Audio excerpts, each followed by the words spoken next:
Hey guys, and welcome to another brand new video. In this video, we actually have some pretty big updates too when it comes to Xbox and with their big legal, well, I guess drama going on over here when it comes to their Activision acquisition, as well as also part two big thing when it comes to Xbox Game Pass, which I'm sure a lot of you guys actually are curious on as well when it comes to their price changes and what they actually have plans on doing if this actual deal goes on through. So I'm going to go talk about this, talk about the good old drama, because a lot of things actually have happened, and I kind of want to just mainly maintain this up whenever something big happens so you guys can kind of stay up to date with all this big old court legal jargon.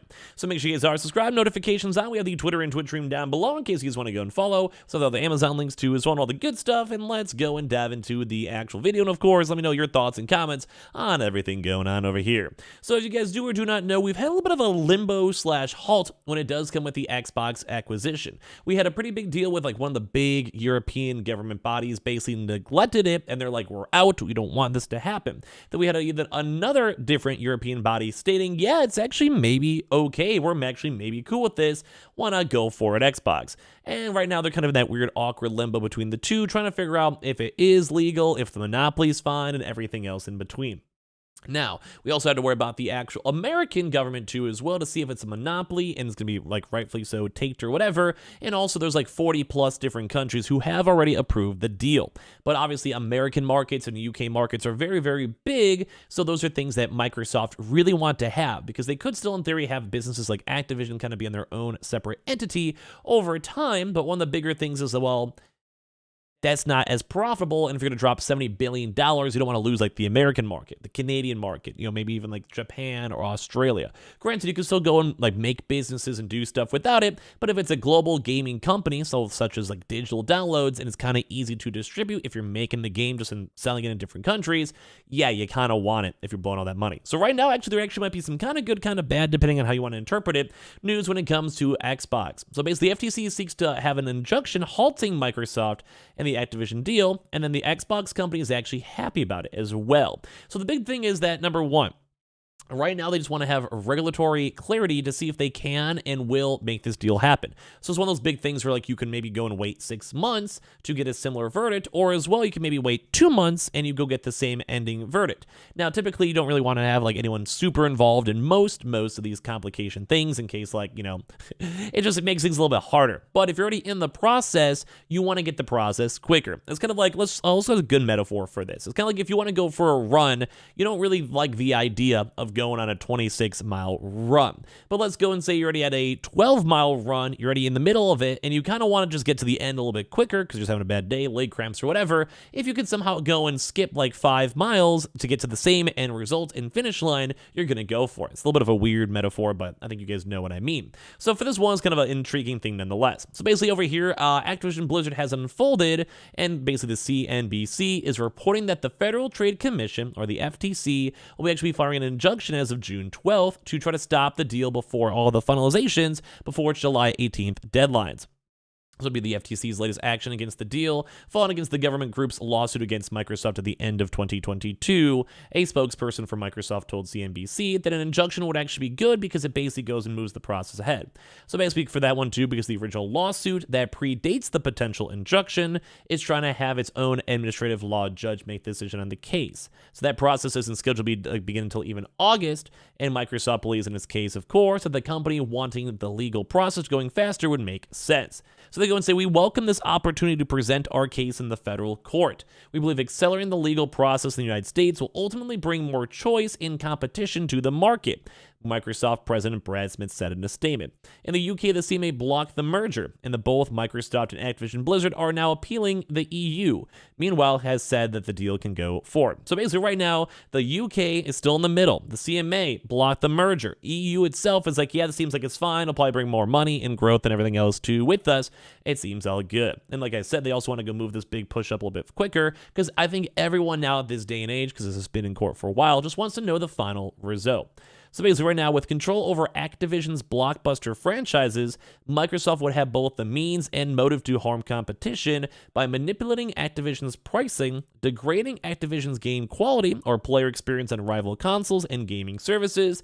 So basically giving like mediocre games on Steam or PS5 or less support or less updates or whatever, changing the terms and timing of access to Activision's content or withholding content from competitors entirely, resulting in harm to consumers.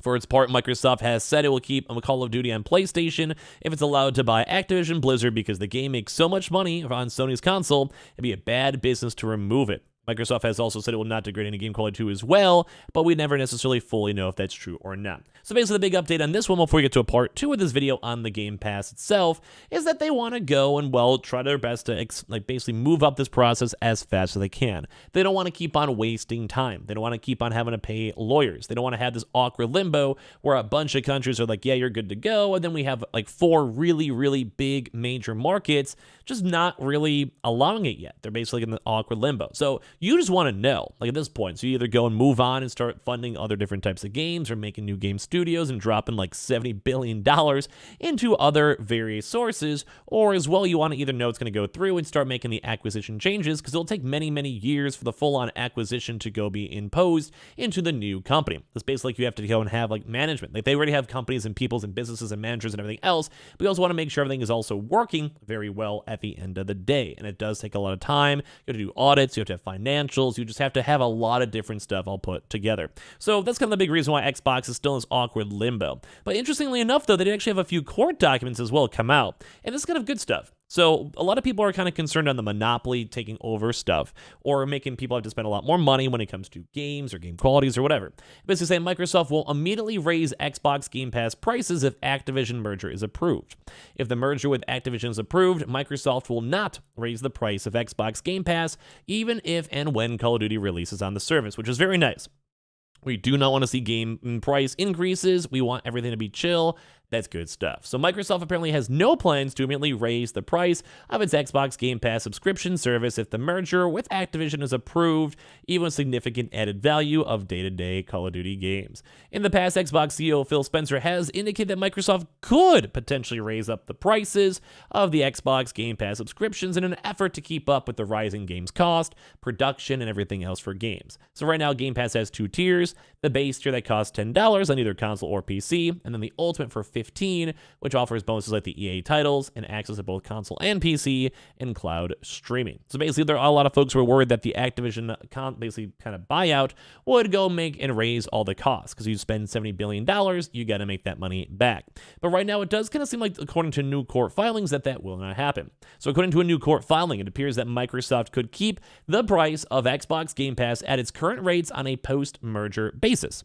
This is surprising given the significant added value for things like Call of Duty or Diablo, which once again, Diablo is really good, will add to the service.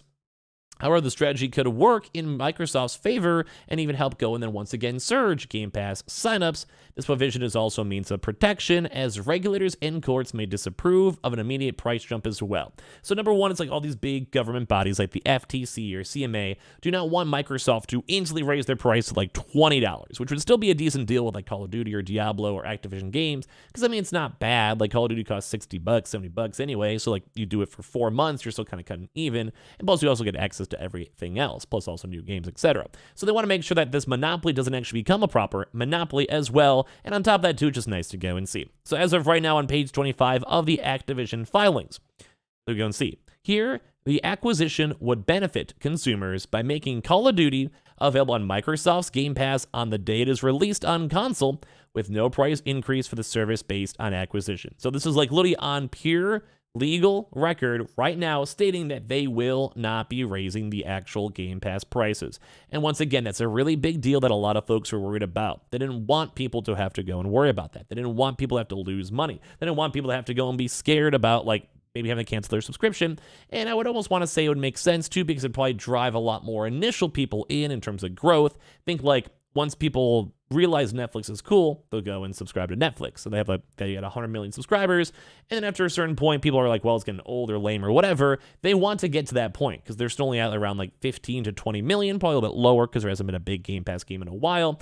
And so they want that to be at like a 30 million consistently, 40 million consistently. Then maybe at one point in the future, once they kind of realize everything kind of tapers off, or they have 50 million, and it seems like it usually hovers around there, give or take, then they can maybe raise prices if they want to go raise the money once they realize the product is good. you have to make sure you do it smartly because number one, monopoly law, and number two, you don't want to lose people and like make their value seem lame. So give me your thoughts and comments on all this. Make sure you guys are subscribed with the notifications on. We have the Twitter and Twitch room down below in case you guys want to follow while hanging out on Twitch itself. We also do have all the nice little Amazon links down below for other consoles too. And you want to know what, Xbox, I hope you guys win this case, I guess. I've kind of been rooting for them at least a little bit.